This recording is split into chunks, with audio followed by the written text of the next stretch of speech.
പഴനിയൊക്കെ കഴിഞ്ഞ് മധുര എത്തുന്നതിന് തൊട്ട് മുമ്പായിട്ട് നല്ലൊരു അടിപൊളി ഹൈവേ കിട്ടും. ഡ്രൈവിങ്ങിനോടൊക്കെ അത്യാവശ്യം കമ്പുള്ള ആളുകൾക്കൊക്കെ തിരഞ്ഞെടുക്കാൻ പറ്റിയ അടിപൊളി റൂട്ടാണിത്. നീണ്ടു നിവർന്ന് പരന്ന് കിടക്കണ ഒരേ ലെവലിലുള്ള റോഡ്.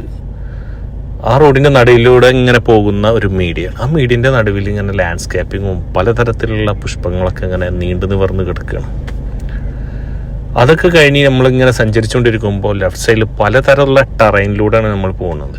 അവിടെ പലതരത്തിലുള്ള കൃഷികളും കൃഷിക്കാരെയൊക്കെ നമുക്ക് കാണാൻ പറ്റും. അതുമല്ല, നമ്മൾ ഈ മെയിൻ റോഡിൽ നിന്ന് ചെറിയ റോഡിലേക്കൊക്കെ കയറുമ്പോഴുള്ള ആ കർവും ഒക്കെ നല്ല അടിപൊളിയായിട്ടാണ് ഇവർ ചെയ്തിട്ടുള്ളത്.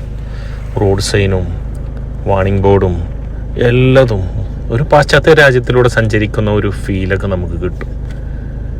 അതിൻ്റെ സൈഡിലൂടെ തമിഴ്നാടിൻ്റെ ഗ്രാമീണ ഭംഗിയെല്ലാം കണ്ടിട്ട് സഞ്ചരിക്കാൻ പറ്റിയ ഒരു അടിപൊളി റൂട്ടാണിത്. നിങ്ങളത് ഒരിക്കലെങ്കിലും പോയിരിക്കണം. പോയി അത് എക്സ്പീരിയൻസ് ചെയ്ത് കഴിഞ്ഞാൽ